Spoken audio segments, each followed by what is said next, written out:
Mobil Airlangga berhenti perlahan di depan sebuah rumah sederhana dengan pagar besi yang sudah mulai berkarat.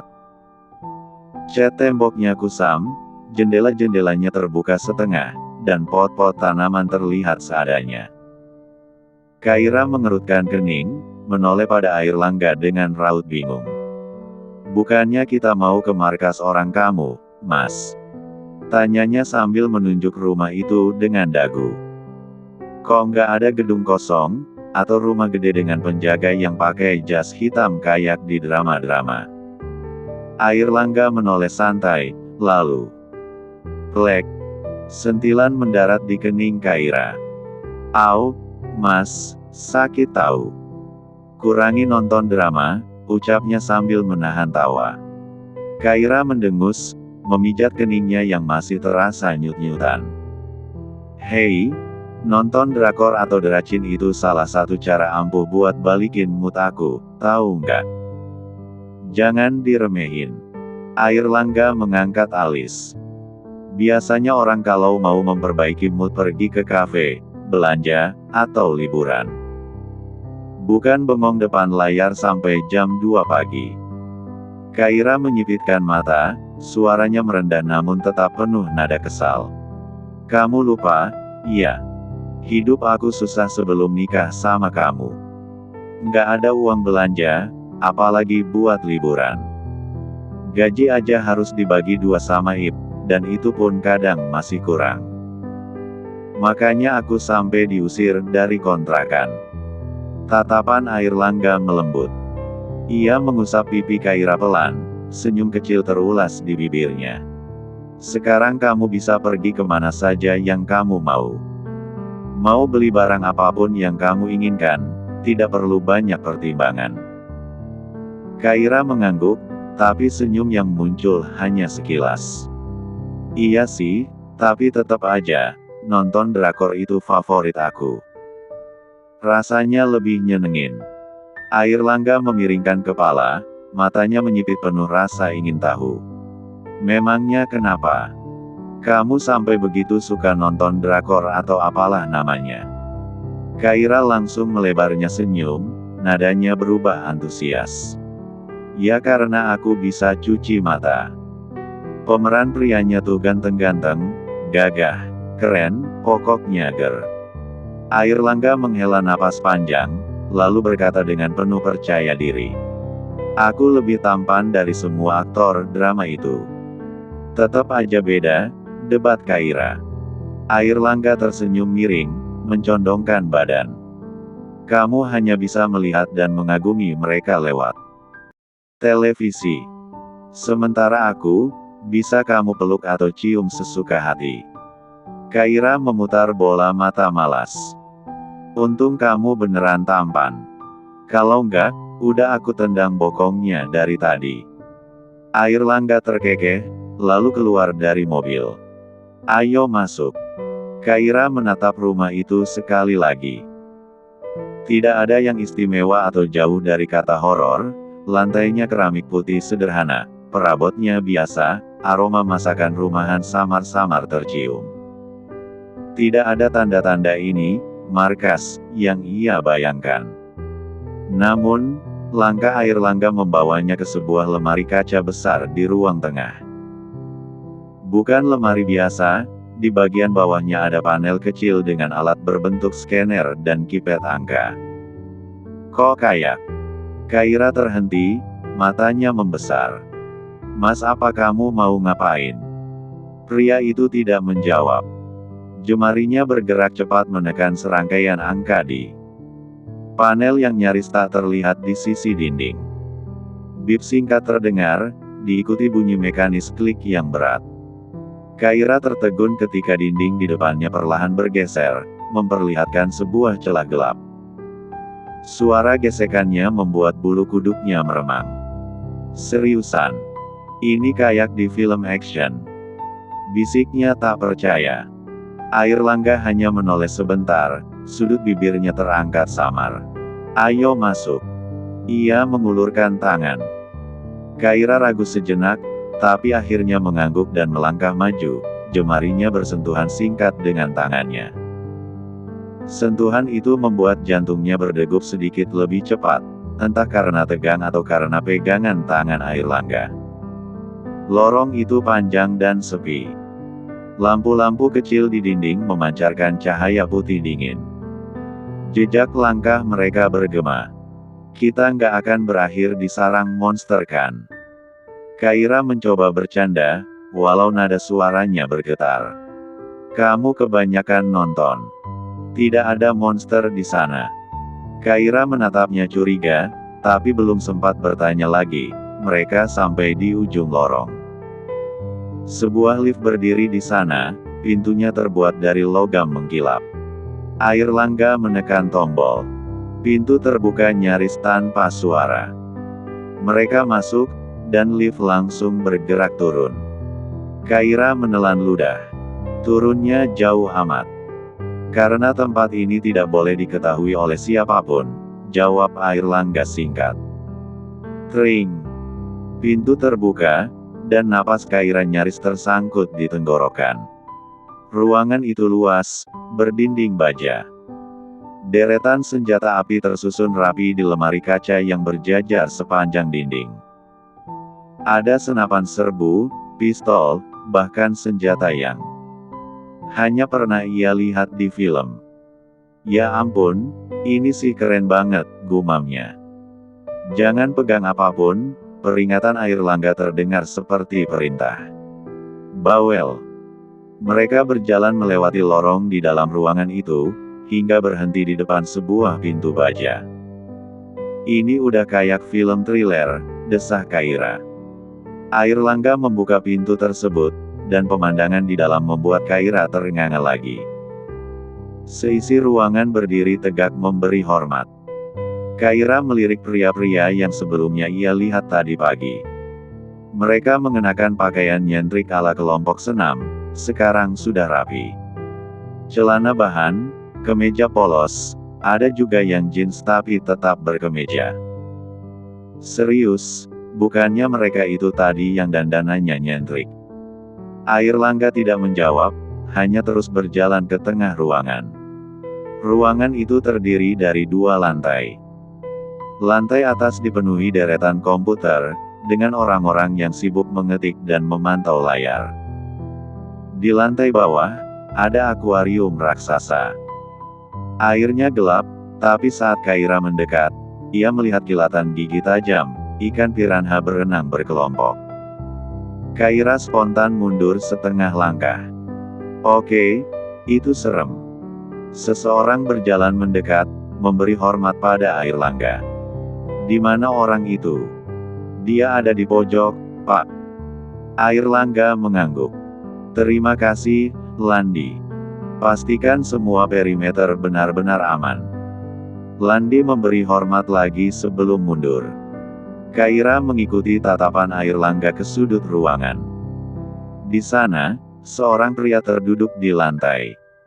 Tangannya terikat ke belakang, kaki diborgol. Sebuah karung terigu menutupi kepalanya. Nafasnya berat dan terputus-putus. Siapa dia, Mas? Kaira berbisik, rasa penasarannya memuncak. Kita akan segera mengetahuinya.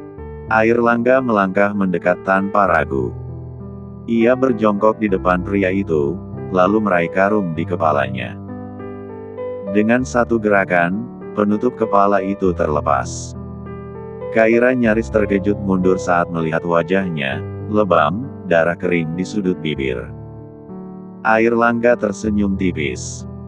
Tapi senyum itu bukan senyum biasa, ada dingin yang menusuk di baliknya. Malvin. Nada suaranya membuat udara di ruangan seperti menegang. Lama tidak bertemu, lanjutnya, kini matanya berkilat seperti mata pemangsa yang menemukan buruannya. Siapa dia, Mas? Suara Kaira bergetar, meski tatapannya tajam menusuk pria di kursi besi di hadapannya. Airlangga menghela nafas pelan, tapi matanya tetap menatap lurus. Dia orang yang dulu menaruh obat di minumanku malam itu, ujarnya datar, lalu mengangkat dagu. Malam di mana aku mengambil kehormatanmu secara paksa. Jantung Kaira seakan berhenti berdetak sesaat. Rasa panas merambat naik ke kepalanya, bukan hanya karena kebenaran yang diucapkan, tapi karena pria berambut beruban di depannya, Malvin masih berani menatap penuh benci pada Airlangga. Cuy! Malvin meludah tepat ke arah Airlangga. Bajingan! Refleks, Kaira melangkah maju. Kamu yang bajingan karena berani menjebak Mas Airlangga. Buff! Tinju kecilnya menghantam pipi Malvin, keras dan penuh tenaga. Darah segar langsung mengalir dari sudut bibir pria itu. Landi yang sudah bersiap memberi pelajaran lagi pada Malvin, tubuhnya sempat bergerak, tapi Airlangga menahan. Landi menghela nafas, lalu menurunkan tangannya dan menarik kursi, menaruhnya tepat di belakang Airlangga dan Kaira. Silahkan duduk, katanya singkat.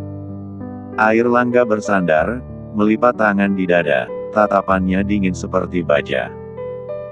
Apa pelajaran yang aku berikan masih kurang sampai kamu berani menyuruh orang untuk mencelakai aku, Malvin? Kurang.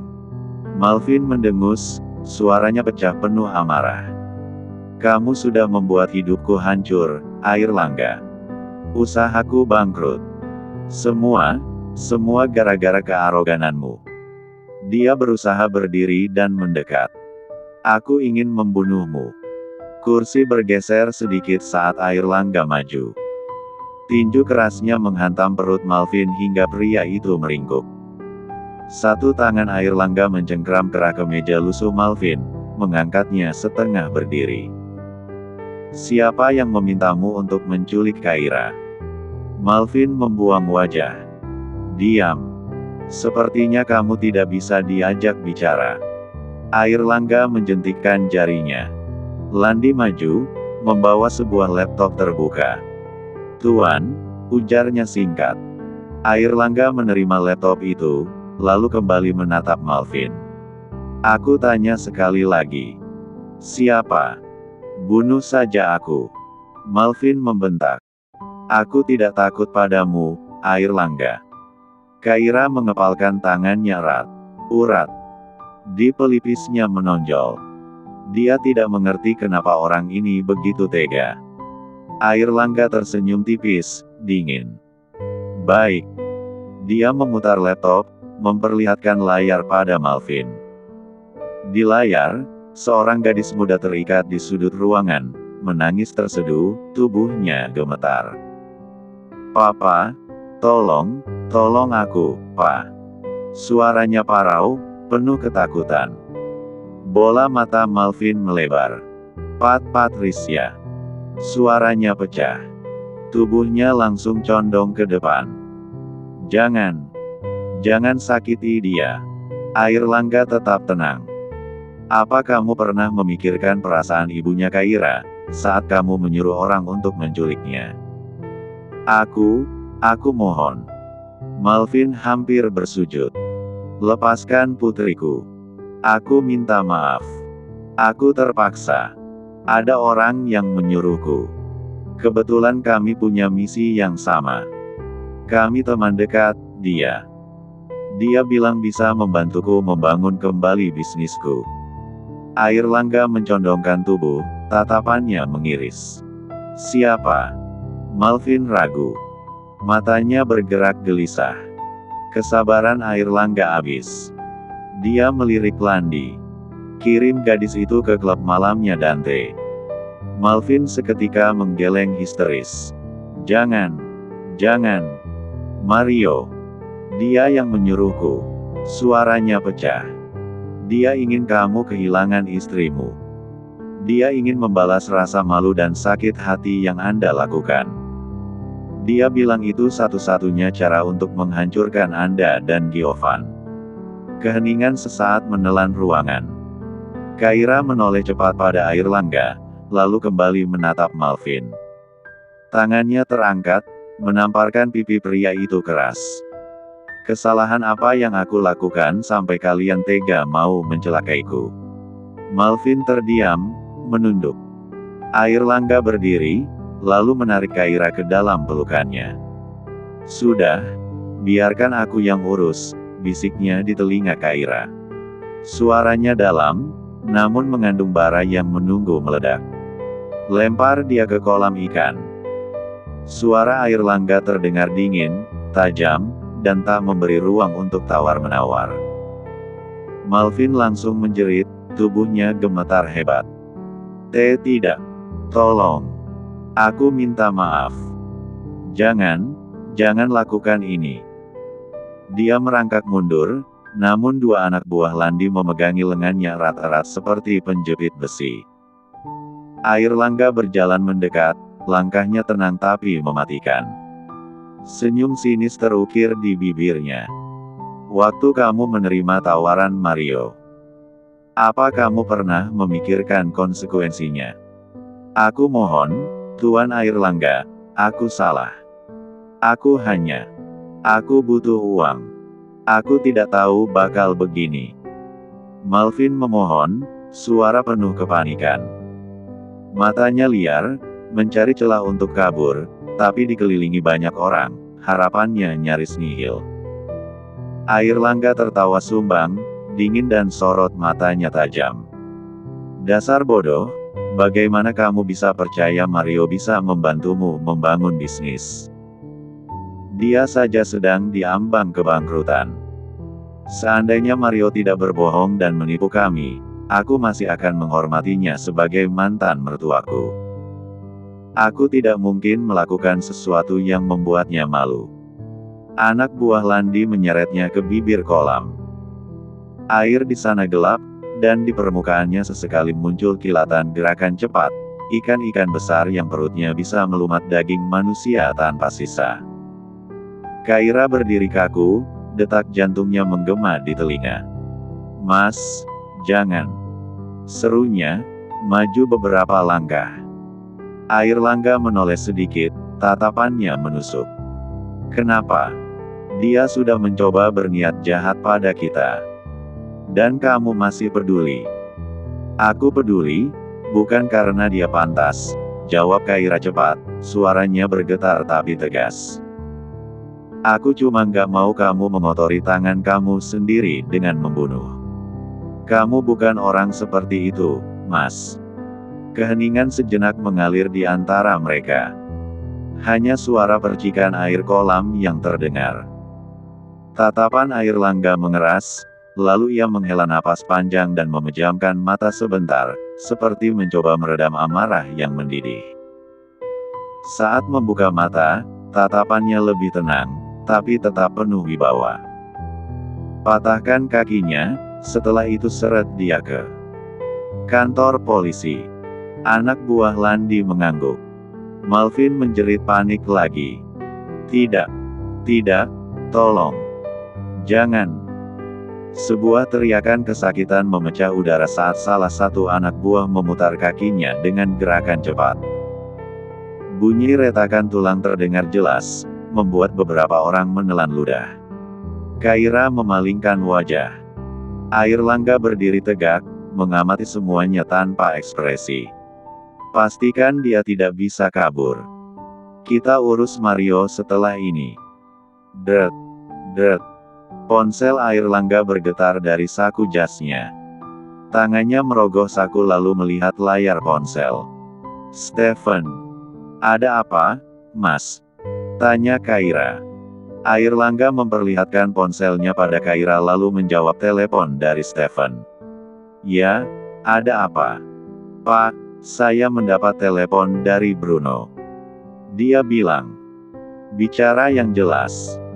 Tuan Lukas dibawa ke rumah sakit setelah mengalami cedera parah akibat ditabrak seseorang.